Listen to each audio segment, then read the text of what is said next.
말씀 나누겠습니다. 로마서 31번째. 지붕을 세우고 당을 짓는 자들, 지붕을 벗기고 흩으신 하나님, 두 번째 시간입니다. 로마서 2장 6절에서 16절까지 함께 봉독하시죠. 하나님께서 각 사람에게 그 행한 대로 보응하시되 참고 선을 행하여 영광과 존귀와 썩지 아니함을 구하는 자에게는 영생으로 하시고, 오직 당을 지어 진리를 좇지 아니하고 불의를 좇는 자에게는 노와 분으로 하시리라. 악을 행하는 각 사람의 영에게 환난과 곤고가 있으리니 첫째는 유대인에게요 또한 헬라인에게며, 선을 행하는 각 사람에게는 영광과 존귀와 평강이 있으리니 첫째는 유대인에게요 또한 헬라인에게라. 이는 하나님께서 외모로 사람을 취하지 아니하심이니라. 아멘. 우리 지난주에 이 세상 아담 군상들의 당짓기에 대해서 공부를 했습니다. 그건 단순히 파벌을 나누어서 서로 대립을 하는 그런 종류의 이야기가 아니라 하나님과의 대척점에서 인간들이 자신들을 세력화하는 그런 인간들의 자율성 발휘, 그게 바로 당을 짓는 거라 그랬죠. 인간들은 끊임없이 자신들의 힘과 지혜와 열심과 노력을 지붕으로 하는 인간 측에서의 바벨성을 쌓으려고 하는데, 하나님은 계속해서 그걸 부수시고 당신의 은혜를 지붕으로 삼은 거룩한 성을 건설하시는 것, 이게 역사라 그랬죠. 그리고 성경의 내용이 전부 그 내용이에요. 원래 존재라는 건 없음에서 생겨난 거죠. 존재라는 건 원래 없어요. 하나님만 계세요. 그런데 거기에서 있음이라는 존재가 생겨난 거잖아요. 그러니까 존재는 원래 없음에서 생겨난 거고, 그 없음을 있음으로 창조해내신 하나님의 은혜, 그 영광, 능력을 인정하고 찬송하는 게 그 존재의 역할이에요. 하나님이 그 존재를 위해 존재하는 게 아니라 하나님이라는 분을 계시하는 도구로 쓰이는 게 존재란 말이에요. 인간을 포함한 모든 존재, 그 모든 존재의 이유가 그러해요. 그런데 없음에서 시작된 그 존재라는 것이 하나님의 은혜와 사랑과 능력과 영광을 인정하고 찬송하는 대신 자신의 주체성과 존재성을 스스로 챙겨보려고 하는 그런 시도와 추구가 바로 타락이라고 하는 거예요. 그러한 존재의 자율성 발휘, 자유의지 운운하면서 그런 자율성에 대한 이야기들 많이 하죠. 야, 인간은 뭐냐? 인간도 자유의지가 있고 자율성을 발휘해야 된다 그러잖아요. 그런 인간의 존재의 자율성 발휘는 일견 기특해 보이기도 하고 대견해 보이기도 하지만 하나님은 절대 그걸 인정하지 않아요. 원래 없음은 없음의 역할로 존재해야 되지, 그리고 하나님이 있음으로 부를 때만 있음이 돼야 되는데, 존재가 자기의 처음 자리를 망각하고 자율성을 발휘하게 될 때 그걸 죄라 그래요, 성경은. 그러니까 모든 죄의 기본적 뿌리는 하나님 앞에서의 피조물의 자율성인 거예요. 그렇게 인간들의 자율성이 하나님 앞에서의 그 패역한 죄인으로, 하나님은 내가 저희 안에, 아버지가 내 안에, 내가 아버지 안에, 그들이 내 안에 라는 이런 십자가의 메커니즘으로 하늘의 하나됨을 완성하는 거예요. 인간들이 하나가 되어 당을 짓겠다고 하는 걸 다 부수고 십자가의 메커니즘으로만 하나를, 당을 짓게 만드시는 거예요. 하나님이 만드시는 거죠. 그렇게 성도는 예수 그리스도 안에서 예수 그리스도로 채워지는 양수겹장의 형국으로 자신의 독립적 존재의 영역을 삭제당하고 자신의 무력함과 불가능함을 인정하며 하늘의 하나됨 안으로 끌려 들어가는 거예요. 그런데 하나님께서 그러한 십자가의 메커니즘으로 성도를 당신과 연합시키는 그 이유가 뭐라 그랬죠? 요한복음 17장 23절에서 우리가 찾아 읽었는데, 지난주에 하나님께서 아들이신 예수를 사랑하신 것처럼 교회를 사랑하셨음을 알게 하기 위해서라 그러잖아요. 그러니까 우리는 하나님의 사랑을 받아서 존재하는 거지, 우리가 자율성을 발휘하여 우리의 존재됨을 나타내거나 증거하는 게 아니다라는 걸 가르쳐주기 위해 인간들의 하나됨의 시도를 박살을 내버리고 하나님의 그 십자가의 메커니즘으로만 하나를 만들어내는 거예요. 그게 제가 지난주에 그림 그려드린 바로 그 내용이란 말입니다. 그게 예수님을 머리로 한 한 몸으로서의 교회예요. 그걸 제가 다른 말로 하늘의 당짓기라고 표현을 한 거예요.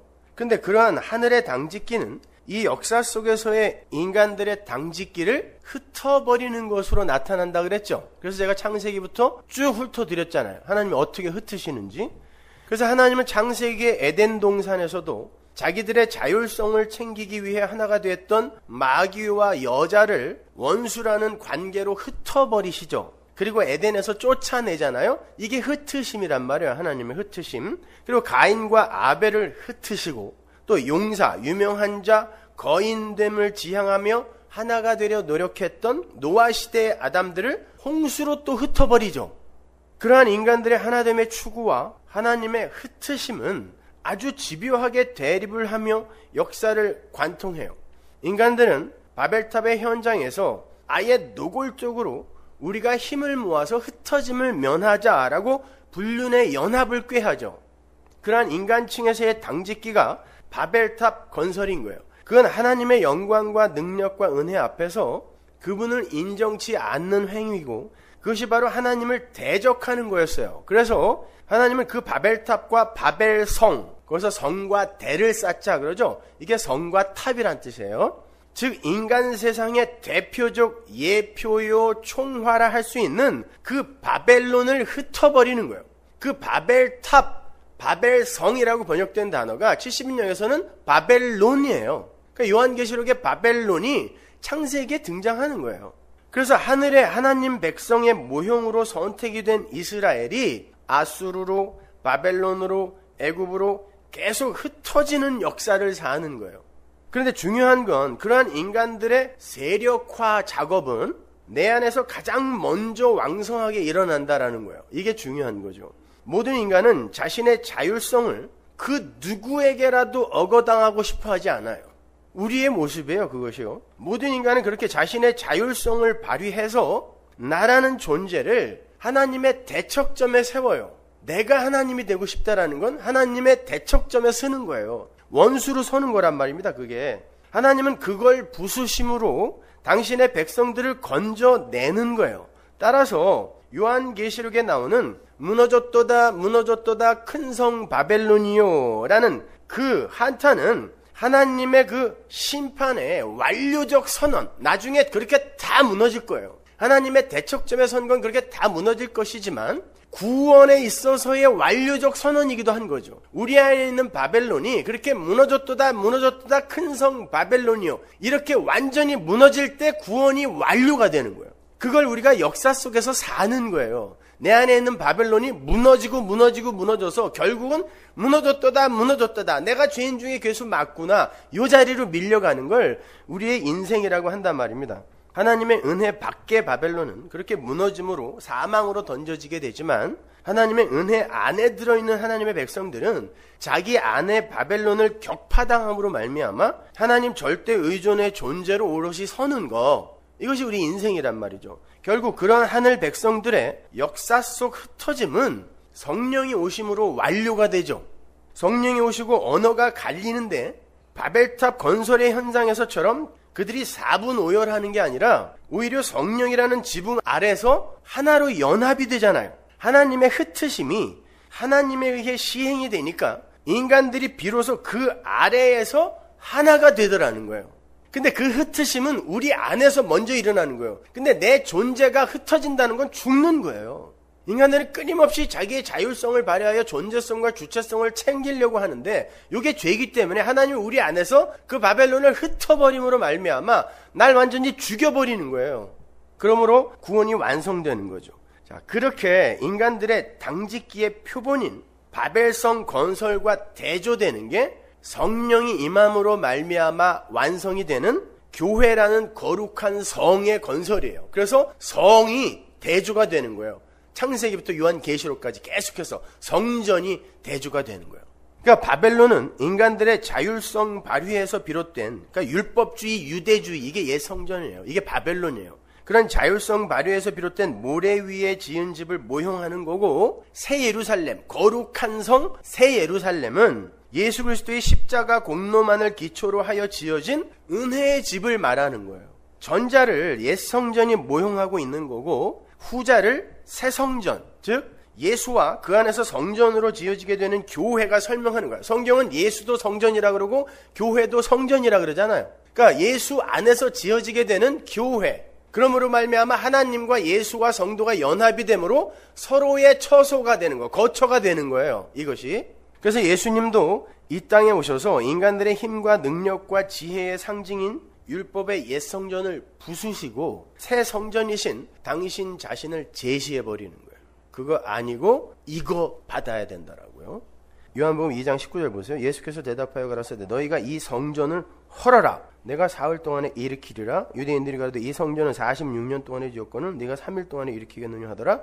그러나 예수는 성전된 자기 육체를 가리켜 말씀하신 것이죠. 보시는 것처럼 인간들의 당짓기와 하나님의 당짓기가 대조되는 거예요. 인간들은 자기들의 힘과 노력과 지혜로 지붕을 만들어서 당을 짓고 하나가 되려고 하죠.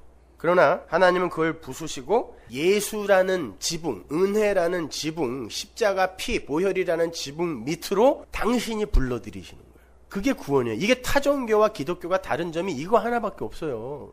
그러니까 기독교에서 이게 빠지면 그건 다른 종교와 다를 바가 전혀 없는 거예요. 인간들은 에덴 동산에서부터 자기들이 주체가 된 성전을 건축해 왔어요. 스스로 인간의 힘과 지혜를 규합해서 하나가 되어서 하늘에 이르는 길을 내어서 하늘을 쟁취하겠다는 거였어요. 그게 바벨성 건축의 현장에서 그림으로 설명이 됐던 거예요.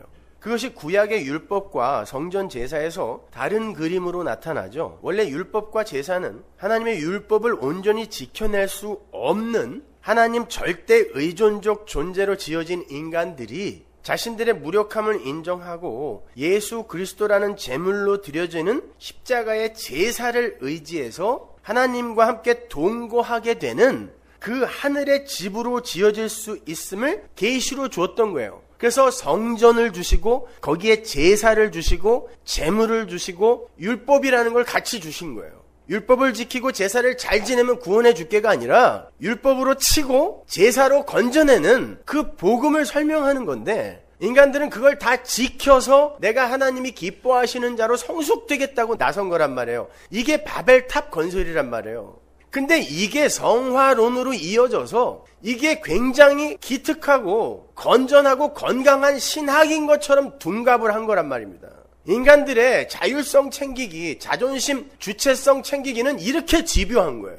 그들에게 주님께서 말씀하시는 거예요. 그거 부수어라. 그러면 내가 다시는 부수어지지 않을 새 성전으로 사흘 만에 지어주마. 이게 무슨 의미예요? 하늘의 당짓기, 하늘의 집 짓기는 예수에 의해 시작되고 예수에 의해서만 완료가 되는 거란 말이에요. 구약의 옛 성전이 인간들의 힘과 노력과 열심을 바탕으로 하늘의 지성소에 이르려 했던 패역한 당짓기였는데 거기에 새 성전이신 예수가 제시되고 있는 건 인간이 하늘의 지성소에 이를 수 있는 유일한 길은 예수다라는 걸 웅변하는 거예요.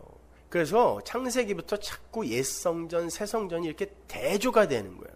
그러니까 여러분은 이 세상 속에서 나를 중심으로 한 천국, 나를 중심으로 한 구원, 나를 중심으로 한 교회 이런 걸 추구하시면 안 돼요. 구원은 여러분을 위해 마련된 게 아니라 하나님의 이름을 드러내기 위해 소품으로 등장하는 거라니까요. 그걸 사도 바울이 에베소서에서 확실하게 설명해줘요. 에베소서 2장 20절 보세요. 너희는 사도들과 선지자들의 터 위에 세우심을 입은 자라. 사도들과 선지자들은 복음을 기록한 자들입니다. 그리스도 예수께서 친히 모퉁이들이 되셨느니라. 그의 안에서 건물마다 서로 연결하여 주 안에서 성전이 되어가고 뭐가 되어가요? 우리가? 성전이 되어가죠. 그러니까 새 성전이 우리예요. 예수 안에서 만들어지는 우리. 근데 어디 안에서? 예수 안에서요. 너희도 성령 안에서 하나님의 거하실 처소가 되기 위하여 이게 바로 하나님이 말씀하신 그리고 마련하신 하나님 나라죠. 하나님의 처소가. 그건 에덴 동산에서부터 출발되는 개념이잖아요. 근데 우리가 바로 그 에덴 동산이란 말이에요. 그러니까 여러분은 천국을 여러분이 원하는 게 다 들어지고 여러분이 원하는 게 다 구비되어 있는 곳으로, 그래서 이 세상에서 이 살기 싫은 인생을 억지로 살아내면 하나님이 상으로 주는 곳으로 생각하시면 안 돼요. 천국은 하나님이 갖고 내려오는 거지 여러분이 잘 살아서 올라가는 데가 아니란 말입니다. 그렇게 하나님은 인간들이 에덴 동산에서부터 자신들의 힘과 노력을 동원하여 건설하려 했던 그 성전, 거기에서부터 우리가 하나님처럼 되자라고 하여 그들이 바로 하나님이 거하는 성전이었어요. 에덴 동산은 바로 아담과 하와를 가리키는 거예요, 여러분. 그런데 그들이 하나님이 거하시는 처소이기를 거부하고 자기들의 자율성을 발휘하여 존재성과 주체성을 챙기려 함으로 말미암아 에덴이 광야로 변한 거예요. 그게 이사야서에서 나오잖아요. 내가 다시 그 광야를 에덴으로 바꾸겠다 그러죠. 우리 이야기 하는 거예요, 그게요. 그렇게 에덴에서부터 자신들의 힘과 노력을 동원해서 건설하려 했던 성전은 역사 속에서 부수어지고, 그래서 여기에서 교회를 성전이라고 하는 거예요. 사도 바울이 에베소서에서요. 부수어지고 하나님의 은혜로 지어지는 새로운 성전이 예수 안에서 예수를 모퉁이 돌로 하여 서로 연결이 되어 지어지고 있는 거예요. 이게 역사란 말입니다. 그렇게 예수 안에서 우리가 새로운 성전으로 지어지려면 우리가 짓고 있는 게 다 부서져야 되는 거예요. 이게 하늘의 성전 건축이며 하늘의 당짓기예요. 예수 안, 그리스도 안, in Christ. 성도들이 하나님의 처소, 즉 성전으로 하나가 되어지는데 그건 예수 그리스도 안에서만 가능한 거란 말이에요. 하나님 나라와 성도가 동일시되고 있다는 걸 주목하셔야 돼요. 여러분이 하나님 나라이지 여러분이 잘 살아내서 어디로 가는 게 아니란 말이에요. 근데 하나님 나라가 뭐 이래, 왜 이렇게 불행해, 왜 이렇게 우울해, 그 이유를 말씀드릴게요, 제가. 왜 역사 속에서 하나님 나라가 천국이 이 모양인지, 그 옛 성전이라는 인간 측에서의 모든 가능성이 삭제가 되고 부정이 되는 그림, 그게 지금 에베소서의 이 대목이란 말이에요. 그러니까 결국 인간들의 성 쌓기와 성전 짓기는 자기 존재의 주체성과 존재성을 스스로 챙겨보겠다는 인간들의 자율성의 발휘인 거고, 하나님은 그러한 모든 시도들을 부수시며 예수 그리스도라는 참 성전 안에서 은혜와 긍휼로 지어지는 성도라는 거룩한 성을 지어내고 있는 거예요. 그래서 요한계시록에 등장하는 하나님의 성전, 그 거룩한 성이 성도로 묘사가 되는 거예요. 에덴은 여러분이라니까요. 성전은 여러분이에요. 거룩한 성 새 예루살렘은 바로 여러분이에요. 근데 여러분의 됨됨이가, 여러분의 완료가 여러분의 어떤 자격이나 조건으로 되는 게 아니라 여러분은 없음이기 때문에 하나님이 거하실 성전이 되기 위해서는 하나님의 은혜를 받아야 된다. 이게 성경 전체의 이야기예요. 계시록 21장 1절 보세요. 또 내가 새 하늘과 새 땅을 보니 처음 하늘과 처음 땅이 없어졌고 바다도 다시 있지 않더라. 또 내가 보매 거룩한 성 새 예루살렘이 하나님께로부터 하늘에서 내려오니 그 예배한 것이 신부가 남편을 위하여 단장한 것 같더라. 거룩한 성 새 예루살렘은 하나님의 신부인 교회란 말이에요. 내가 들으니 보좌에서 큰 음성이 나서 가로되 보라 하나님의 장막이 사람들과 함께 있음에. 보세요. 사람들이 역사 속에서 세운 장막을 다 걷어버리시고 지붕을 걷어버리시고 하나님의 장막이 그를 완전히 덮을 때 그걸 거룩한 성 새 예루살렘이라 그런단 말이에요. 그게 천국인 거예요. 하나님이 저희와 함께 거하시리니 이제 하나님의 처소가 된 거죠. 이제 완전히. 이게 성전이잖아요. 하나님의 처소가. 저희는 하나님의 백성이 되고 하나님은 친히 저희와 함께 계셔서, 이게 요한복음 17장의 이야기인 거예요. 내가 너 안에 너희가 내 안에. 모든 눈물을 그 눈에서 씻기심에 다시 사망이 없고 애통하는 것이나 곡하는 것이나 아픈 것이 다시 있지 아니하리니 처음 것들이 다 지나갔습니다. 없음에 불과한 인간이 주체가 돼서 자신의 존재됨을 갖추고 완성하겠다라는 그 자체가 바로 큰 짐을 지는 거거든요. 그래서 그게 애통이요 아픔이요 사망이요 눈물인 거예요.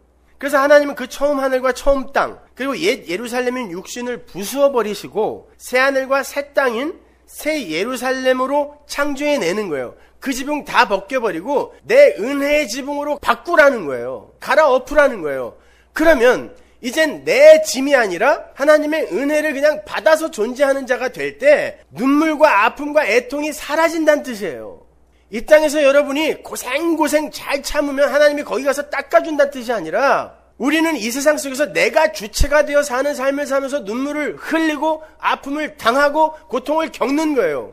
그런데 하나님이 점점 여러분을 부수시면서 은혜의 장막으로 지붕으로 갈아엎어줄 때 거기에서 이제 비로소 자유가 오는 거죠. 아픔과 애통과 눈물은 내가 주인공이 되고 싶을 때 오는 거니까. 그래서 여러분에게 임한 그 천국이 지금 이 모양인 거예요. 그래서 여러분의 천국은 아파야 돼요. 내가 해체되어지는, 육신을 입고 있는 상태에서 내가 해체될 때는 아프지만 이 육신이 벗겨지고 난 다음에 하나님의 은혜가 채워줄 때 그게 천국이란 말이에요. 그래서 육신을 입고 있는 하나님의 나라들은 아파야 맞는 거예요. 외로워야 되는 거예요. 고통스러워야 되는 거예요. 부수어지고 해체되어지고 가는 과정이니까. 그렇게 부정이 돼야 그곳에 전쟁, 시기, 다툼, 질시 이런 게 없어질 수 있잖아요. 그래서 그곳에 눈물이 없다는 뜻이에요. 그러한 새 창조의 실현, 완성, 그것이 하나님의 자기 백성 눈물 닦아주기인 거예요. 그러니까 하나님은 여러분의 눈물을 완전히 다 닦아주기 위해 여러분을 지금 삭제해가고 계시는 거예요. 역사 속에서. 그러니까 여러분이 흘리는 눈물은 하나님이 닦아주기 위해 흘리게 하는 거지 여러분을 괴롭히기 위해 주시는 게 아니란 말입니다. 근데 그 새 창조가 어떠한 형국으로 실현이 되는가 하면 하나님이 직접 지붕이 되셔서 당신의 백성을 덮어버리는 거라는 거예요. 그래서 3절에 장막이라는 단어가 나오는 거예요. 하나님이 저희와 함께 거하시리니 라는 어구도 나오죠. 그 단어도 거하다, 스케노, 장막을 치다라는 뜻이에요. 말씀이 육신이 되어 우리와 함께 거하시며 이것도 장막을 치다예요. 그러니까 우리는 하나님의 지붕으로 이걸 갈지 않으면 슬픔과 눈물과 애통에서 벗어날 길이 없어요. 그래서 결국 하나님이 은혜의 장막으로 덮으시는 거예요. 그래서 요한계시록에서도 이렇게 장막이 여러 번 나오는 거란 말입니다. 그러니까 우리는 우리의 장막, 이게 성막, 성전이란 뜻이에요. 이게 다 부서지고 깨지고 하나님의 장막이 그냥 덮어버리는 거. 요거 구원이에요, 이게. 하나님께서 은혜의 장막이 되셔서 당신의 백성들을 그냥 덮어버리는 방식으로 하늘나라가 완성이 돼요. 그런데 그 하늘나라는 성도 안에 건설이 되는 거죠. 왜? 우리가 성전이라면서요. 우리가 하나님 나라니까. 그러니까 우리가 세워놓고 우리가 쌓아놓은 것들이 하나님에 의해 하나하나 빼앗기는 게 신앙생활이라면 얼마나 더 힘들어야 맞아요. 그게 맞는 거예요, 여러분. 근데도 힘들어요. 설교하는 사람도 힘들어요. 근데 가야 돼요. 살려놓으시니까 사는 거예요. 살고 싶어 사는 사람 어디 있어요? 진짜 그리스도인 중에. 살려놓으니까 사는 거지. 따라서 하나님의 백성들은 이 역사를 통과하면서 자신의 존재성과 주체성을 부정당하고 삭제당하며 가는 게 맞는 거예요. 옛 에덴이 잠기고 새 에덴이 열려야 되는 거예요. 그래서 그 옛 에덴을 하나님이 잠궈버리신 거예요. 역사는 그걸 계시해내는 장에 불과한 겁니다. 그래서 성도가 살아내야 하는 이 역사 속에서 성도 안의 처음 것들은 다 없어져야 돼요. 4절에 지나가다라고 번역이 된 아펠코마이라는 단어가 pass away예요. 돌아가시다, 죽다, 다 지나가는 거예요. 내 것이 다 지나가 버리는 거예요. pass away. 처음 것들이 죽어가는 자리, 이게 역사예요. 이 역사는 지금 죽어가고 있는 거예요. 그래서 여러분도 지금 죽어가고 있는 거예요. 죽음으로 향하여 가고 있잖아요. 우리가 점점 이렇게 늙고 있고, 어느 날 보니까 할아버지가, 예전에는 아버지가 거울에 계시더니 이제는 돌아가신 할아버님이 거울에 나타나시고 그래서 깜짝깜짝 놀라는데, 좋은 거예요. 그게요. pass away. 죽어가는 거예요. 처음 것들은 하나도 빠짐없이 다 지나가야 돼요. 이러한 은혜의 장막으로의 하나됨, 그 은혜의 성전 건축은 7장에서도 똑같이 묘사가 됩니다. 계시록 7장 보세요. 13절. 장로 중에 하나가 응답하여 내게 이르되 이 흰옷 입은 자들이 누구며 또 어디서 왔느뇨? 내가 이르되 내 주여 당신이 알리이다 하니 그가 나더러 이르되 이는 큰 환난에서 나오는 자들인데 어린 양의 피에 그 옷을 씻어 희게 하였느니라. 그러므로 그들이 하나님의 보좌 앞에 있고 또 그의 성전에서 밤낮 하나님을 섬김의 보좌에 앉으시니가 그들 위에 장막을 치시리니 저희가 다시 줄이지도 아니하며 목마르지도 아니하고 해나 아무 뜨거운 기운에 상하지 아니할지니 이는 보좌 가운데 계신 어린 양이 저희의 목자가 되사 생명수 샘으로 인도하시고 하나님께서 저희 눈에서 모든 눈물을 씻어 주실 것이미로라. 이게 14만 4천 명의 이야기잖아요. 하늘 백성들의 이야기. 그들에게 하늘의 장막이 덮여서 하늘의 성전이 되는 거예요. 그랬더니 역시 눈물이 다 씻겨 나가는 거죠.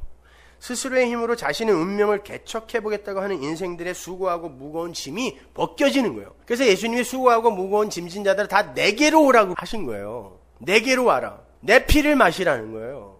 니들이 우물 파지 말고.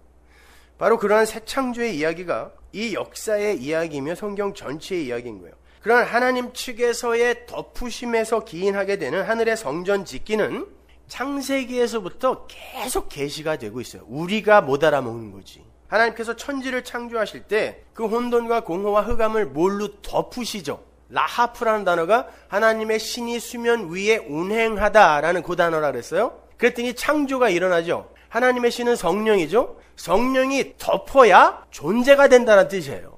창세기 1장 1절 2절에서부터 나오는 거예요. 그거는요. 존재는 하나님의 신이 덮어야지 존재가 되는 거다. 아니면 혼돈과 공허와 흑암일 뿐이다라는 뜻이에요. 암탉이 계란을 품듯 덮어서 거기에서 생명을 창조해내는 것, 이게 라하프예요. 운행하다. 아무튼 하나님의 창조는 그렇게 하나님의 신에 의해 덮여서 비롯되는 거예요. 절대 스스로 존재가 될 수 있는 건 하나도 없어요. 그걸 좀 더 선명하게 인간의 창조 장면에서 또 한번 설명해 주시죠. 하나님께서 사람을 만드시고 그들에게 뭘 불어넣으세요? 생기를 불어넣자 생령, 산자가 되죠. 그 르와흐가 성령이에요. 하나님의 신, 같은 단어란 말이에요. 하나님의 신이 덮어야 존재된다는 뜻이에요. 근데 인간들이 자신들의 자율성을 주장하며 존재성과 주체성을 스스로 챙기기 시작했어요. 그건 자신들의 처음 자리를 잊은 패역이라는 거예요. 그걸 사망이라 그래요. 그런데 하나님은 그 죽은 흙의 자리, 사망의 자리에 또다시 덮으심으로 찾아가죠. 그들의 부끄러움, 사망을 무죄한 짐승을 죽여 옷을 만들어, 이게 요한계시록에서는 세마포예요. 성도들의 세마포. 옷을 만들어 덮으러 가시는 거예요. 또 사망의 자리로. 그래서 성전이 되는 거예요. 그래야 하나님이 함께 거할 수 있어요. 아니고 인간들이 자기의 주체성을 챙기기 시작하면 하나님이 들어갈 틈이 없단 말이죠. 그래서 하나님은 끊임없이 덮으러 가는 거예요. 부수고 덮고 부수고 덮고. 인간들은 계속 세우고 부수어지고 세우고. 그렇게 무죄한 제물의 희생으로 마련된 은혜의 옷이 그 사망의 자리를 덮자 산자의 어미 하와라는 생명이 발생이 되는 거예요. 하나님은 계속 그렇게 인간들 사이에 마귀적 연합을 부수시고 은혜의 성령으로 덮으셔서 묶어내시는 거예요. 하늘의 당짓기로. 그런 하나님의 덮으심의 당짓기는 노아의 홍수 사건에서 더욱 선명하게 드러나죠. 노아의 이야기는 노아는 하나님의 은혜를 입은 자라로 시작돼요. 그죠? 그러니까 하나님의 은혜가 덮였을 때 어떤 일이 일어나는가를 보여주는 게 노아의 홍수 사건이란 말이에요. 그래서 은혜로 시작이 되는 거예요. 노아의 홍수 마지막 장면도 역시 은혜죠. 노아가 기식하는 모든 것들의 죽음에서 건져지게 된 근거가 뭐냐면 노아가 뭘 잘해서가 아니라 하나님이 그냥 부끄러움을 덮은 것에서 기인한 것이다. 설명해 주는 게 셈이 아버지의 하체를 덮는 거예요. 시작과 끝이 그냥 은혜예요. 노아의 홍수 사건도. 그래서 인간들이 그 어떤 자기의 자율성 발휘에 대한 자긍심을 못 갖게 만들어버리는 거예요. 부수시는 거예요. 노아의 홍수도 마찬가지란 말입니다. 그래서 노아의 방주가 3층으로 지어졌던 거예요. 이게 하나님 나라다라는 걸 보여주는 거예요. 3위 하나님의 숫자 3층. 그래서 이 우주도 3층으로 지어지죠. 모형이에요, 그게. 그래서 바울이 3층 천에 갔다라는 건 1층 하늘, 2층 하늘, 3층 하늘이 있다는 게 아니라 이 구조 중에 하나님 나라가 3층 천이라는 뜻이란 말이에요. 그러니까 3층. 노아의 방주도 3층이에요. 한 5층으로 지어서 조금 더 데리고 가지. 왜 3층이에요? 하나님 나라의 모형이란 말이에요. 그래서 그 안에 사자와 호랑이와 어린 양, 어린 염소가 같이 거한 거예요. 쇠창살로 막아놓은 게 아니란 말이에요, 여러분. 이사야서에서 나오는 회복된 하나님 나라가 노아의 방주 안에서 회복이 된 걸 보여주는 거예요. 요게 하나님 나라라는 거예요. 근데 어떻게 지어진다 하나님 나라는? 은혜로 막히는 거예요, 앞뒤가. 그게 덮으심이란 말이에요, 노아의 홍수 사건도. 그래서 에덴 동산도 3중 구조죠. 동산 중앙, 동산 밖. 그리고 예수님도 십자가 지시기 전에 하나님 나라가 어떻게 이루어지는지를 보여주시면서 예수님, 베드로, 요한, 야고보, 제자들 이렇게 3중 구조를 만들어내시는 거란 말입니다. 이게 하나님 나라임을 보여주는 거예요. 그건 예수의 은혜에 의해서만 완료된다를 보여주는 거란 말입니다. 인간은 그렇게 하나님의 무조건적인 선택과 불가항력적인 은혜에 의해서 산자가 되는 것이고 그것이 바로 하나님과 당신의 백성들이 연합이라는 형국으로 함께 거하는 성전 짓기인 거예요. 그런데 하나님의 은혜, 즉 성령이 배제된 인간들의 성전 짓기가 바벨탑 건설 현장에서 또다시 폭로가 되죠. 하나님은 그들의 언어를 혼잡하게 하심으로 그들을 또 흩으시잖아요. 근데 사도행전 2장으로 가면 창세기 11장에서와 똑같은 흩으심의 장면이 나오는데 거기에는 불의 혀 같은 성령이 덮으시는 일이 애드가 되는 거예요. 추가가 된단 말이에요. 그랬더니 성령이 덮었더니 그들이 하나로 묶이더라는 거예요. 그 교회를 뭐라 그래요? 좀 아까 에베소서에서 성전이라고 하잖아요.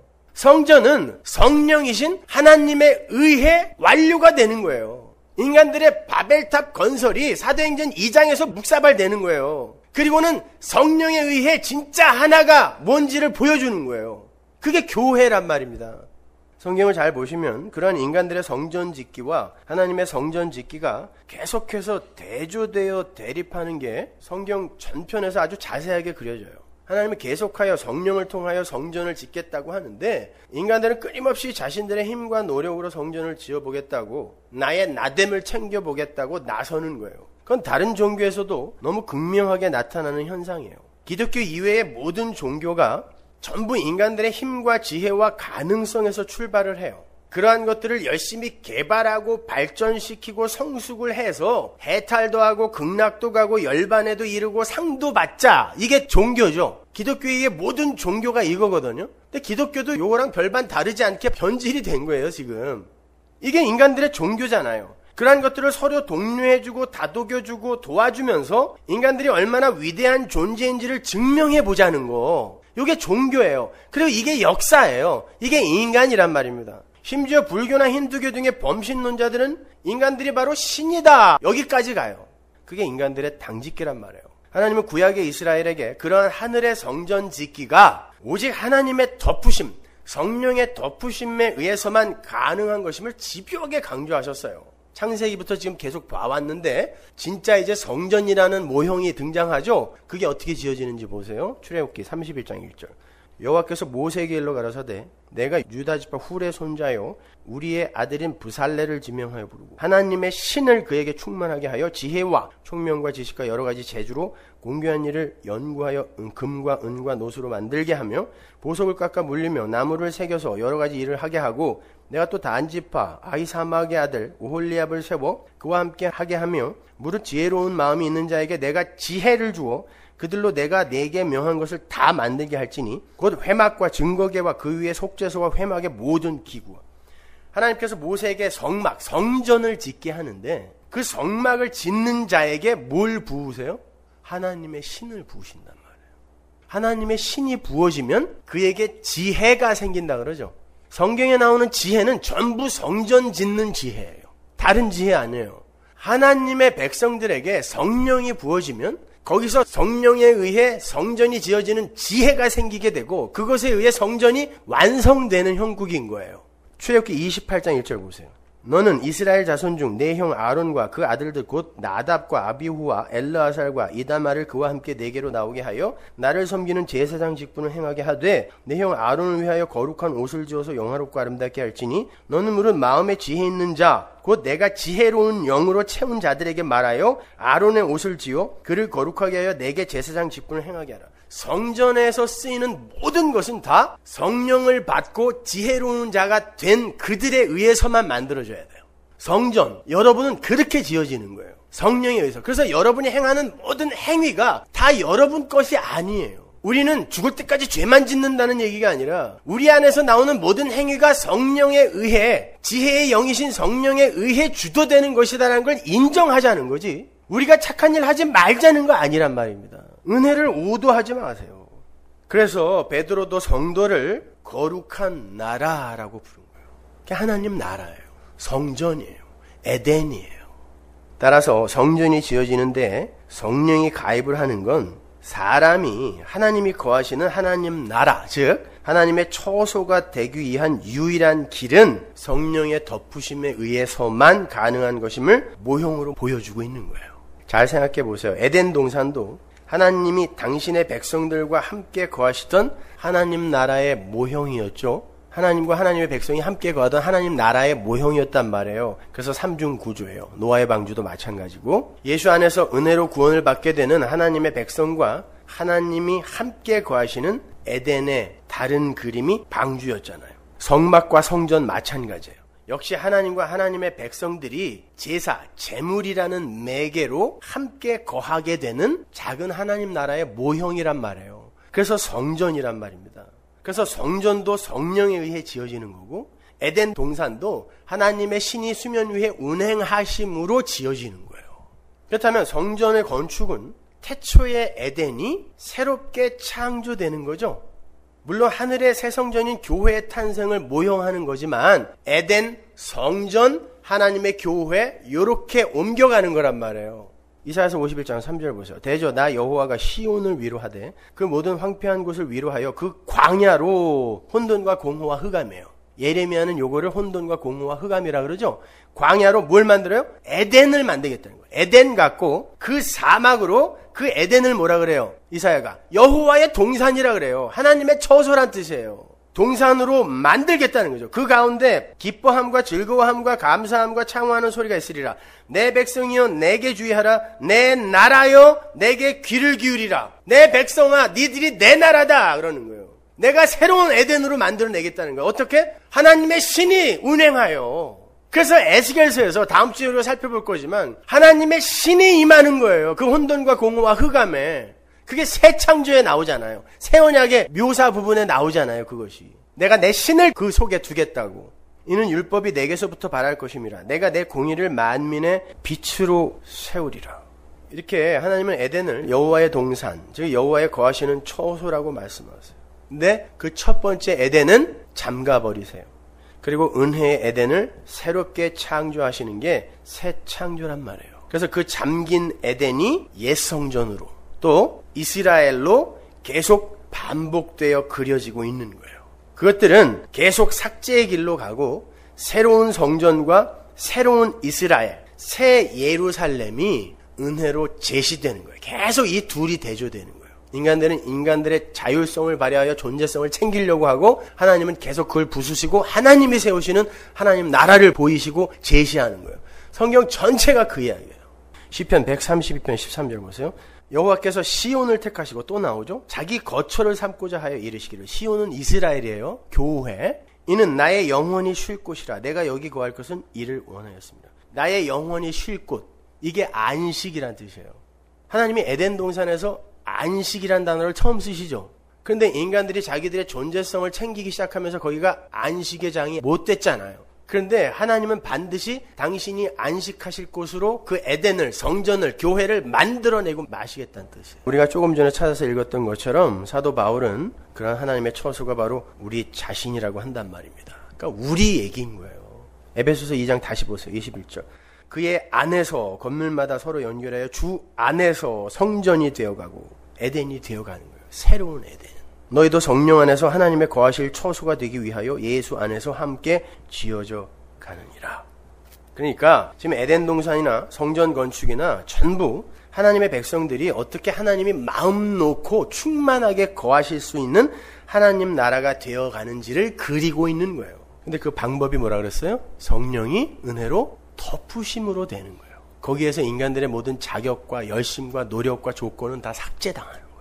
예레미야 31장 23절 보세요. 나 만군의 여호와 이스라엘의 하나님이 이같이 말하노라. 내가 그 사로잡힌 자를 돌아오게 할 때 그들이 유다 땅과 그 성읍들에서 다시 이 말을 쓰리니 곧 의로운 처소요 거룩한 산이요 여호와께서 내게 복주시기를 원하노라 할 것입니다. 우리를 그렇게 의로운 처소로 만들겠다. 하나님의 처소, 성전이에요.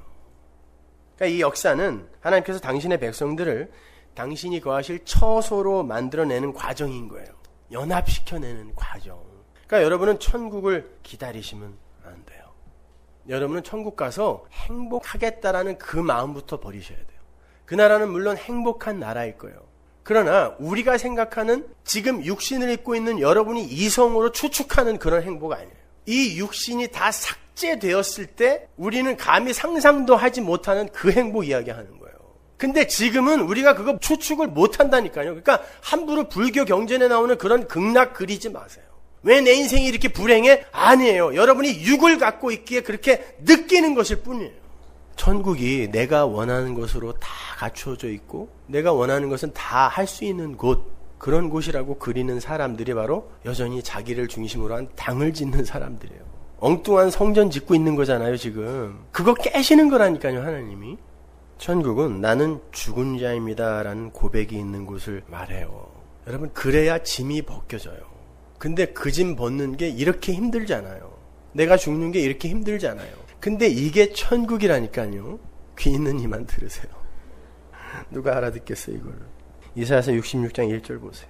여호와께서 이같이 말씀하시되 하늘은 나의 보좌요 땅은 나의 발등상이니 너희가 나를 위하여 무슨 집을 지을꼬. 이게 무슨 뜻인지 아시겠어요? 이제 너희가 나를 위하여 무슨 집을 지어. 니들이 아무리 내가 좋아할 만한 것을 추측하여 만들어 놔도 난 하나님이란다.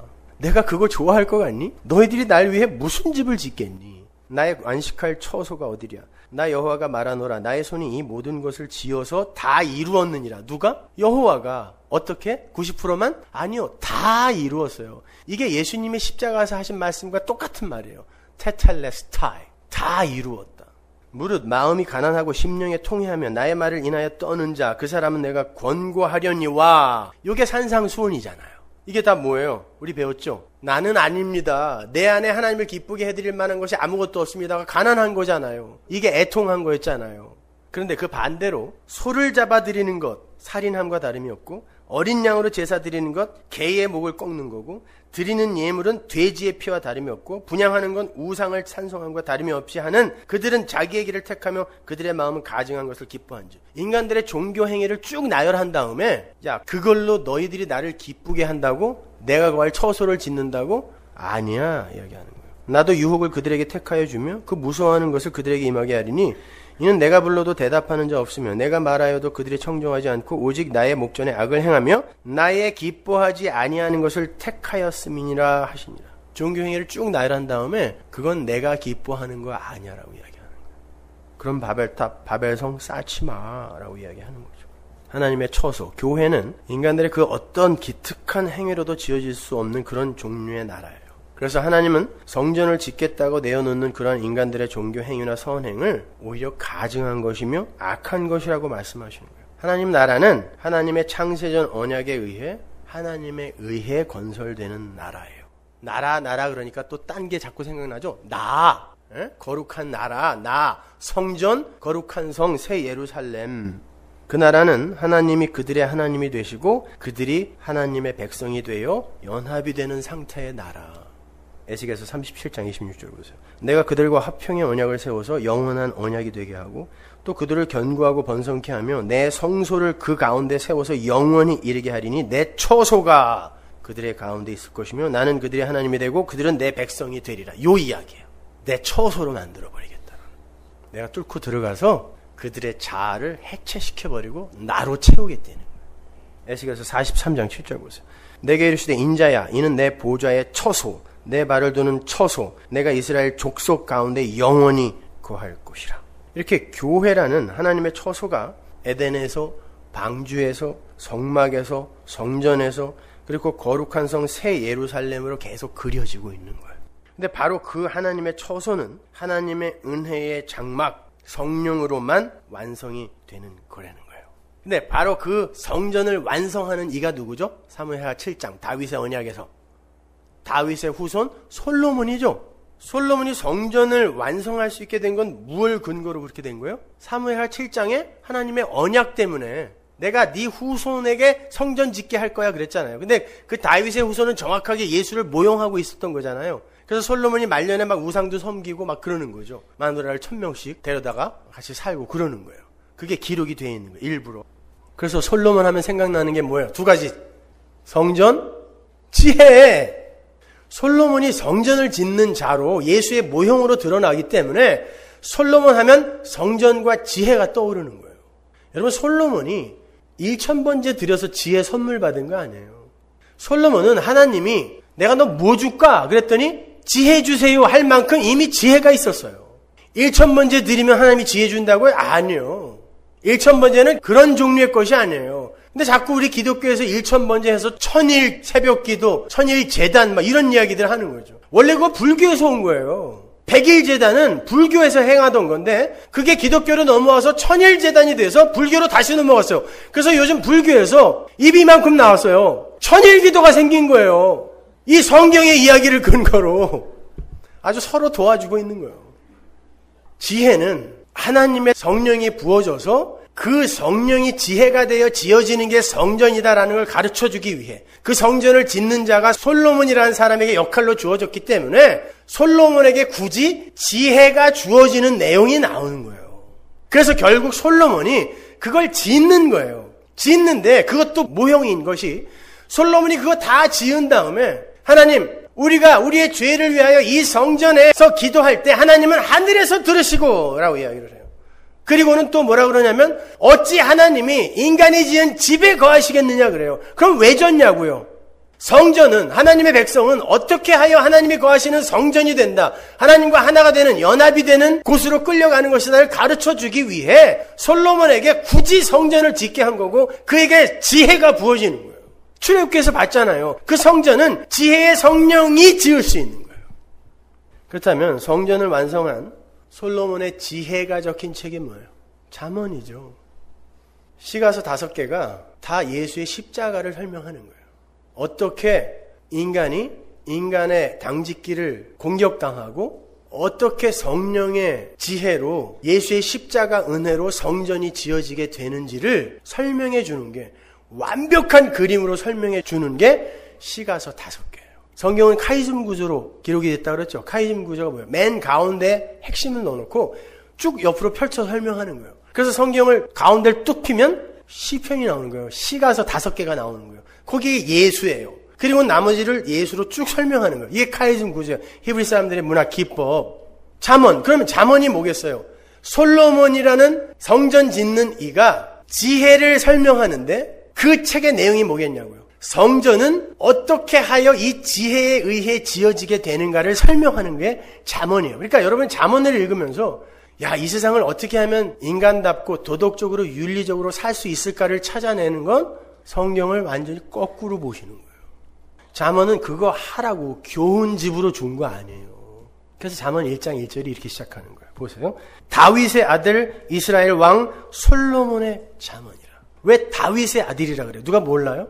다윗 언약에 사무엘하 7장에 다윗 언약에 이 솔로몬이 성전 짓게 될 것이다가 예언되잖아요. 그래서 바로 그 다윗의 아들이 여기 왔다. 그가 성전을 지을 건데 그가 어떻게 성전을 짓는지 봐라 그래놓고 지혜가 쭉 일을 하는 거예요. 지혜가.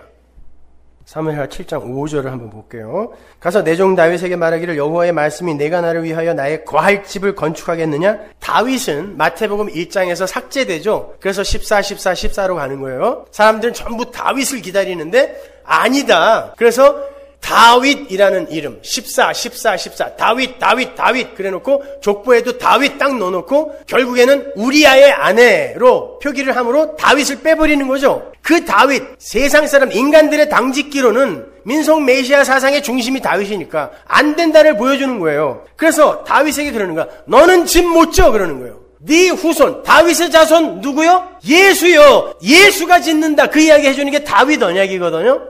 6절 보세요. 내가 이스라엘 자손을 애굽에서 인도하여 내던 날부터 오늘날까지 집에 거하지 아니하고 장막과 회막에 거하며 행하였느니 무릇 이스라엘 자손으로 더불어 행하는 곳에서 내가 내 백성 이스라엘을 먹이라고 명한 이스라엘 어느 지파에게 내가 말하기를 너희가 어찌하여 나를 위하여 백향목 집을 건축하지 아니하였느냐고 말하였느냐. 내가 언제 집 져달랬니? 그런 뜻이에요. 그러므로 이제 내 종 다윗에게 이처럼 말하라. 만군의 여호와께서 이처럼 말씀하시기를 내가 너를 목장 곧 양을 따르는 데서 취하여 내 백성 이스라엘의 주권자를 삼고 네가 어디를 가든지 내가 너와 함께 있어 네 모든 대적을 네 앞에서 멸하였은즉 세상에서 존귀한 자의 이름같이 내 이름을 존귀케 만들어주리라. 내가 또 내 백성 이스라엘을 위하여 한 곳을 정하여 저희를 심고 저희로 자기 곳에 거하여 다시 옮기지 않게 하며 악한 유로 전과 같이 저희를 해하지 못하게 하여 전에 내가 사사를 명하여 내 백성 이스라엘을 다스리던 때와 같지 않게 하고 너를 모든 대적에서 벗어나 평안케 하리라. 여호와가 또 내게 이르노니 여호와가 너를 위하여 집을 이루고 네 수완이 차서 네 주상들과 함께 잘 때에 내가 내 몸에서 날 자식을 내 뒤에 세워 그 나라를 경고케 하리라. 저는 내 이름을 위하여 집을 건축할 것이요. 하나님의 이름을 위하여 성전이 건축되는 거예요. 여러분은 여러분을 위하여 하나님이 존재하기를 원하지만 아닌 거예요. 나는 내 이름을 위하여 존재하는 성전, 내 백성 만들 거란 뜻이에요. 근데 우리는 전부 나를 위하여 하나님 동원하고 있기 때문에 이 역사 속에서 이렇게 부정당해 가는 거예요. 부수어져 가는 거예요. 나는 그 나라 위를 영원히 견고케 하리라. 보세요. 하나님의 처소는 인간들의 힘과 지혜로는 절대 지어질 수가 없어요. 하나님이 지으신다 그래요. 그래서 잠언에 나오는 그 지혜가 내가 첫 창조 때 그거 다 창조한 거야. 이렇게 이야기하는 거예요. 그 첫 창조에 에덴이 창조되죠. 지혜가 하나님의 신이 수면 위에 운행하여 에덴이 창조되잖아요. 지혜가 그래요. 나 지혜는 그 자리에 있었단다 라고 이야기를 해요. 보세요. 잠언 8장 12절. 나 지혜는 명철로 주소를 삼으며 지식과 근신을 찾아왔나니 여호와께서 그 조화의 시작 곧 태초에 일하시기 전에 나를 가지셨으며 만세 전부터 상고부터 땅이 생기기 전부터 내가 세움을 입었나니 아직 바다가 생기지 아니하였고 큰 샘들이 있기 전에 내가 이미 났으며 산이 세우심이 있기 전에 언덕이 생기기 전에 내가 이미 났으니 하나님이 아직 땅도 들도 세상의 진토의 근원도 짓지 아니하셨을 때에라. 그가 하늘을 지으시며 궁창으로 해면을 두실 때 내가 거기 있었고 그가 위로 구름 하늘을 견고케 하시며 바다의 샘들을 힘있게 하시며 바다의 한계를 정하여 물로 명령을 거스리지 못하게 하시며 또 땅의 기초를 정하실 때에 내가 그 곁에 서서 창조자가 되어 바울은 예수님 말씀이신 그분이 창조자다라고 이야기하는데 여기서는 지혜 내가 창조자다 이야기하죠. 예수 이야기하는 거예요. 그 기뻐하신 바가 되었으며 항상 그 앞에서 즐거워하였으며 대저 나를 얻는 자는 생명을 얻고 지혜가 하는 말이에요. 성령으로 거듭나는 자만 생명이 있는 거고 여호와께 은총을 얻은 것이다. 어떠세요? 잠언은 여러분이 이 세상에서 어떻게 하면 지혜로운 삶을 살까를 가르치는 교훈집이 아니에요. 예수라는 지혜가 어떻게 우리를 창조해냈는지를 설명해주는 책이에요. 하나님의 처소인 에덴의 창조에 성령이 지혜로 지금 개입을 하고 있었다라는 것을 여기에서 지혜가 설명해주면서 앞으로 올 참성전 또한 나 지혜가 만들 거야 라는 그 이야기예요. 그게 잠언이에요. 잠언 9장 1절 보세요. 지혜가 그 집을 짓고 7 기둥을 다듬고 지혜가 그 집을 지어요. 다윗의 후손이 와서 짓겠다는 그 집을 지혜가 짓는데 7 기둥이 있는 집이에요. 그 집은 요한계시록에 나오는 완전한 안식의 집을 상징하는 거예요. 그래서 7 기둥이 있는 집이에요. 그 안식의 집은 지혜가 만든다라는 뜻이에요. 짐승을 잡으며 포도주를 혼합하여 상을 갖추고 그 여종을 보내어 성중 높은 곳에서 불러 이르기를 무릇 어리석은 자는 이리로 돌이키라. 또 지혜 없는 자에게 이르기를 너는 와서 내 식물을 먹으며 내 혼합한 포도주를 마시고 어리석음을 버리고 생명을 얻어라. 어리석은 자가 누구겠어요? 지혜 없는 자라 그러죠 지금. 그럼 지혜가 없는 자는 조금 아까 은혜를 못 받은 자라고 했어요. 은총이 없는 자. 그들은 어떻게 집을 지으려고 해요? 자기들의 힘과 노력으로. 그랬더니 그 지혜가 어리석은 자에게 뭐라 그러냐면 너는 내가 베푼 잔치에 와서 왜? 집은 내가 짓는 거니까 너는 내가 베푼 잔치에 와서 내 포도주를 마셔라. 잠언이 교훈집이면 이런 건 어떻게 해석하실 거예요? 지혜네 집은 어디며 걔네 집에 가서 무슨 포도주를 마셔요? 지혜가 어느 동네 사는 애인데요. 내 집에 와서 포도주를 마시래잖아요. 예수 믿으란 얘기예요. 예수의 보혈로만 잔치는 잔치로 완성된다. 요한복음 2장의 가나 혼인잔치가 여기에서부터 이렇게 미리 예시되고 있는 거라니까요. 내 포도주 마셔야 된다.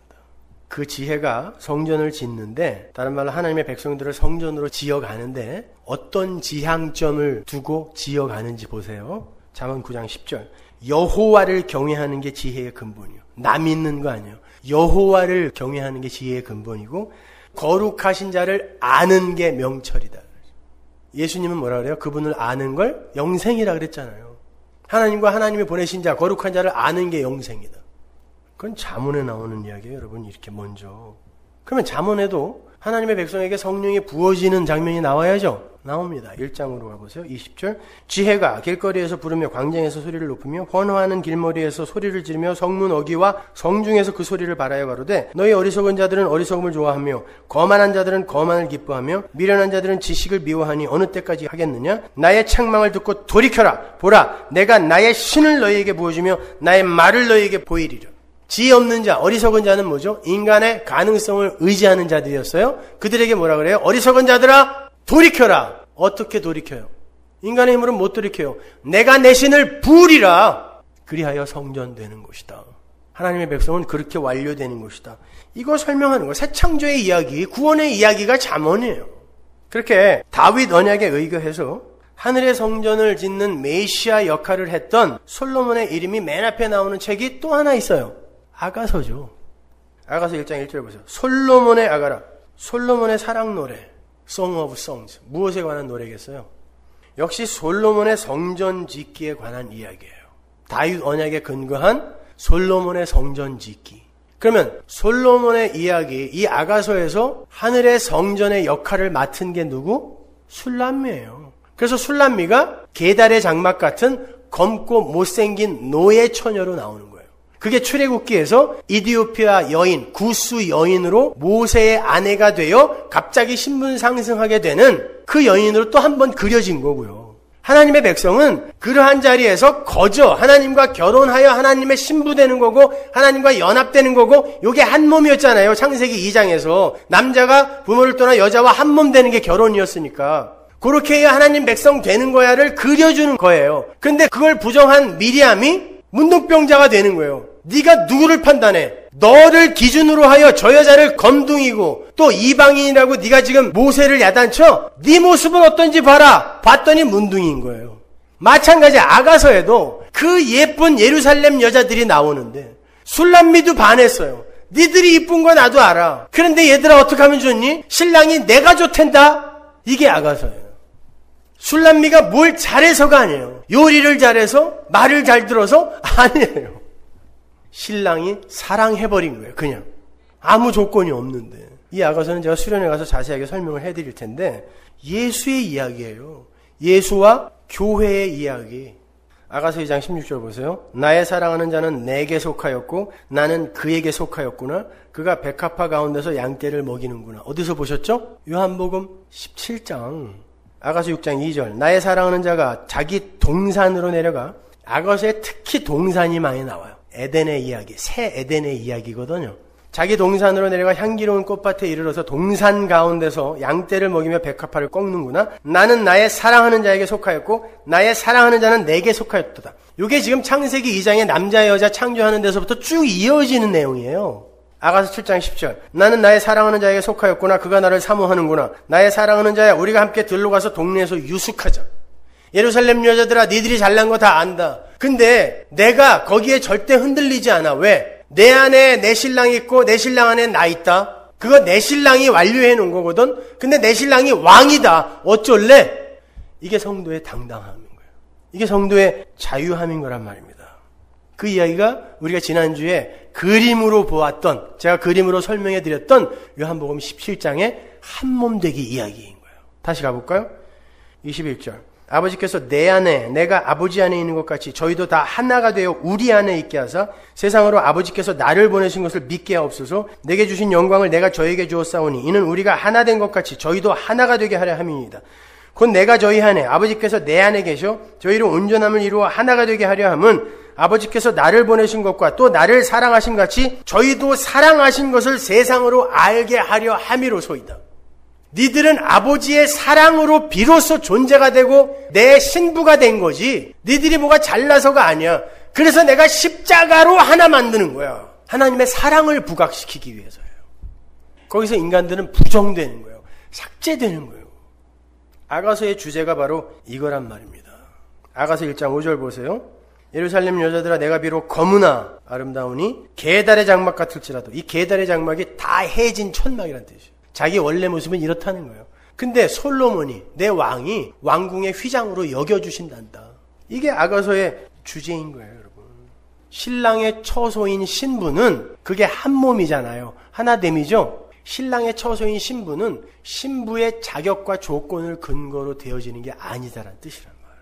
그게 아가서예요. 그래서 신랑이, 솔로몬이 술람미를 누이라고도 불렀다가 신부라고도 불렀다가 동산이라고도 부르는 거예요. 그건 예수님이 우리를 형제라고도 부르고 신부라고도 부르고 하나님의 처소라고 부르고 성전이라고 부르고 똑같은 거예요. 아가서 4장 12절. 나의 누이, 나의 신부는, 누이는 한 배에서 나온 거잖아요. 예수님이 우리를 그렇게 취급해 주는 거예요. 근데 그게 신부예요. 한 몸이에요. 연합이란 말이에요. 그래놓고 뭐라 그러냐면 나의 신부는 잠근 동산이요 덮은 우물이요 봉한 세미로구나. 신랑만 열 수 있는 잠긴 에덴, 신랑이 열어야 열리는 잠긴 에덴, 그가 술람미고 교회다라는 거예요. 거기가 하나님의 처소요 신랑의 처소인 거예요. 그게 성전이란 말이에요.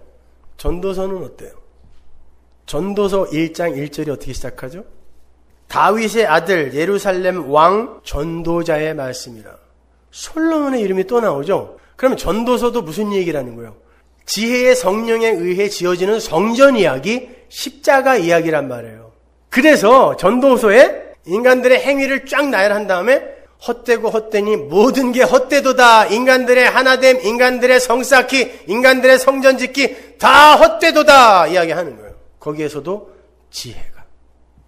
2절 전도자가 가로되 헛되고 헛되며 헛되고 헛되니 모든 것이 헛되도다. 사람이 해 아래서 수고하는 모든 수고가 자기에게 무엇이 유익한고 나 전도자는 예루살렘에서 이스라엘 왕이 되어 마음을 다하며 지혜를 써서 하늘 아래서 행하는 모든 일을 궁구하며 살핀즉 이는 괴로운 것이니 하나님이 인생들에게 주사 수고하게 하신 것이라. 지혜가 내려와서 봤더니 인간들이 바벨성을 쌓고 있는데 근사하게 쌓고 있는 거예요. 제사 지내고 율법 지켜서. 근데 지혜가 보니까 다 헛것이더라는 거예요. 인간의 역사 자체가. 그러니까 지혜가 그러는 거예요. 야, 그거 다 헛거야.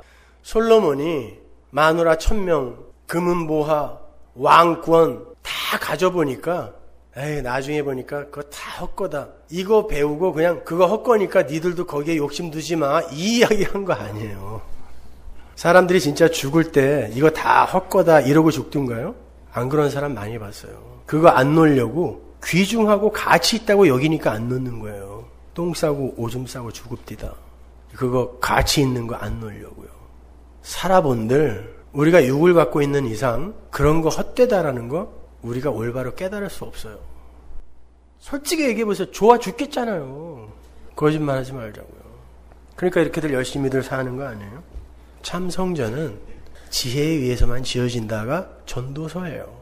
그래서 인간들아 헛된 성 쌓기 그만둬라 뜻이에요. 근데 니들이 그거 그만둘 리는 없으니까 내가 부수겠다.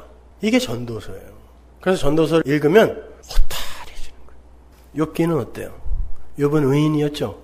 욥기는 멋지게 시작해서 웃기게 끝나요. 하나님이 욥은 의인이다라고 해놓고 마귀를 시켜서요. 그에게서 인간들이 가치로 여기고 있던 걸 다 뺏어버려요. 그랬더니 이 욥이 정말 근사한 대답을 해요.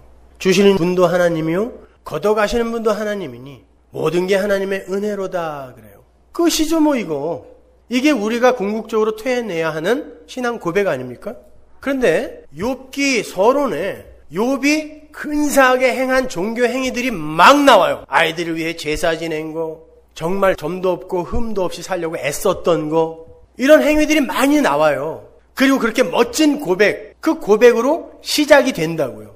욥기 1장 20절 보세요. 욥이 일어나 겉옷을 찢고 머리털을 밀고 땅에 엎드려 경배하며 가로되 내가 모태에서 적신이 나왔사온즉 또한 적신이 그리로 돌아가올지라 주신 자도 여호와시오 취하신 자도 여호와시니 여호와의 이름이 찬송을 받을지이다 하고 이 모든 일에 욥이 범죄하지 아니하고 하나님을 향하여 어리석게 원망하지 아니하니라. 욥이 원망하지 않았나요? 곰방 원망해요. 내가 뭘 그렇게 잘못했습니까? 뭘 그렇게 잘못했습니까? 하나님은요, 바로 욥의 이 고백을 깨시는 거예요.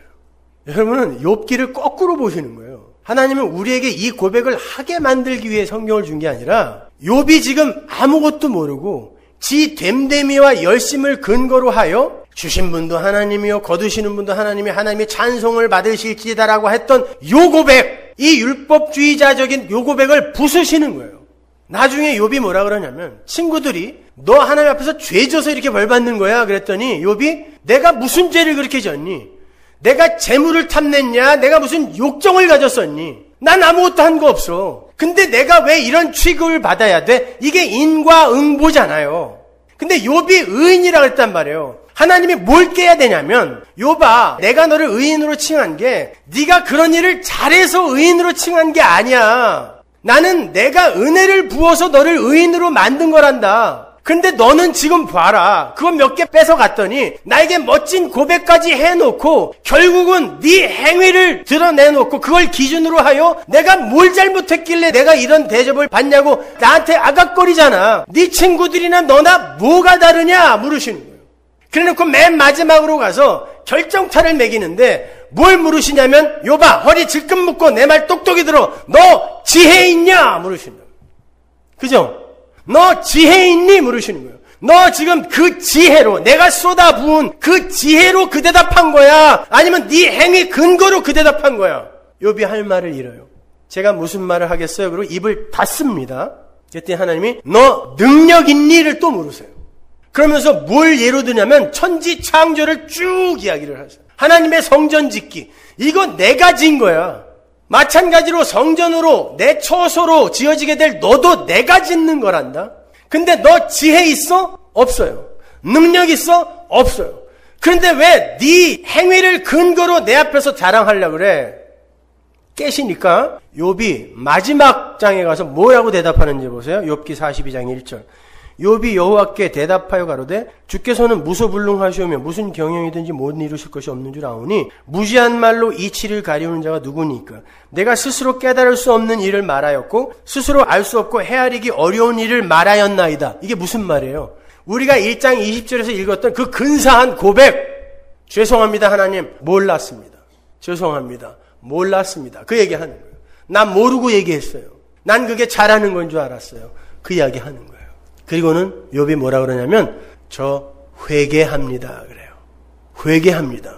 그 전에 욥은 개차반이었던 거예요. 하나님이 보시기에. 그의 행위가 삭제되어지는 장면이에요. 3절 보세요. 무지한 말로 이치를 가리우는 자가 누구니까 내가 스스로 깨달을 수 없는 일을 말하였고 스스로 알 수 없고 헤아리기 어려운 일을 말하였나이다. 내가 말하겠사오니 주여 들으시고 내가 주께 묻겠사오니 주여 내게 알게 하옵소서. 내가 주께 대하여 귀로 듣기만 하였사옵더니 이제는 눈으로 주를 배움나이다. 아, 이게 하나님의 성전 짓기군요. 알았습니다. 그랬더니 회개가 나와요. 그러므로 내가 스스로 하나고 티끌과 제 가운데서 회개하나이다. 하나님이 율법을 그렇게 잘 지키던 이스라엘에게 와서 회개하라. 하나님 나라가 왔다라고 이야기했어요. 하나님 나라는 이렇게 내가 갖고 오는 건데 니들이 왜 니들의 율법 지킴으로 니들의 선한 행위로 자꾸 내게로 올라오려고 그래. 이게 예수님의 일갈이었잖아요. 일성이었잖아요. 욥기는 이거예요. 잘 참으면 하나님이 10배로 튀겨주더라. 이 얘기 아니라니까요. 하나님의 성전 짓기는 어떻게 완료가 되는지를 설명해 주는 책이에요. 시편 마찬가지예요. 제가 에베소서 강의할 때 이 시가서를 개괄적으로 설명해 드린 적이 있었죠. 시편은 5권으로 묶여 있어요. 그 5권이 전부 탄식으로 시작해서 영광과 찬송으로 끝나요. 이게 뭐예요? 예수 그리스도의 삶이에요. 시편 전체는. 그래서 시편에 예수님이 십자가에서 행하셨던 말씀하셨던 말이 다 기록된 거고 예수님이 당하셨던 수모가 거기에 다 기록되어 있는 거예요. 그러니까 성경은 카이즘 구조가 맞는 거죠. 그죠? 잠언, 전도서, 아가서, 욥기, 시편 다 예수 십자가를 설명하는 거예요. 보세요. 성경은 전부 인간의 당짓기를 부수시는 하나님의 당짓기, 하나님의 성전 짓기예요. 다른 거 없어요. 그러니까 열심히 하나님이 부수실 때 그냥 깨지면 돼요. 그걸 하박국이 부흥이라는 말로 한 단어로 표현한 거예요. 하나님 수년 내에 어서 오셔서 나를 부수세요. 이게 수년 내에 우리를 부흥케 하소서예요. 그러한 모든 이야기를 사도 바울이 고린도 후서에서 이렇게 요약을 해줘요. 한번 보세요. 5장 1절 만일 땅에 있는 우리의 장막집이 무너지면 하나님께서 지으신 집 곧 손으로 지은 것이 아니요 하늘에 있는 영원한 집이 우리에게 있는 줄 아노니. 그러니까 우리의 장막집은 이건 무너져야 되는 거예요. 그래야 하늘의 집이 입혀지는 거예요. 과연 우리가 여기서 탄식하며 하늘로부터 오는 우리 처소로 덧입기를 간절히 사모하니 이렇게 입음은 벗은 자들로 발견되지 않으려 함이라. 이 장막에 있는 우리가 짐진 것 같이 탄식하는 것은 벗고자 함이 아니요 못 벗는다는 거예요. 우리 힘으로. 벗고자 함이 아니라 우리 힘으로 못 벗기 때문에 어떻게 해야 돼요? 하나님 오셔서 덮어줘야 돼요. 장막으로 덮어줘야 된다는 뜻이에요. 오직 덧입고자 함이니 덮임을 입어야 되나니 죽을 것이 생명에게 삼킴바 되게 하려 함이라. 곧 이것을 우리에게 이루게 하시고 보증으로 성령을 우리에게 주신 이는 하나님이시니라. 성경 어디에 면도칼 하나라도 들어갈 틈이 있어요? 예수와 십자가 이외에 다른 게 들어갈 틈이 없어요. 땅에 있는 장막, 즉 우리의 육신을 주인으로 해서 우리의 육신의 힘을 바탕으로 하늘로 가는 길을 내려고 하는 모든 건 무너지게 되는 거예요. 그래서 여러분은 눈물을 흘리는 거예요. 애통하신 거예요. 슬픈 거예요. 그러나 그건 하나님이 닦아주시기 위해 흘리게 하는 눈물이라는 거 잊지 마세요. 우리는 하늘로부터 오는 처소, 예수님의 은혜의 장막을 덧입어서 하늘의 성전으로 새롭게 창조되는 거예요. 그건 하나님이 시작하시고 하나님이 완료하시는 거예요. 그래서 보증으로 성령이 우리에게 덮여 있는 거예요. 이렇게. 다음 주에는 왜 인간들의 당짓기가 불의로 진리를 막는 패역한 일인지에 관해서 구체적으로 제가 설명해 드리겠습니다. 기도하겠습니다.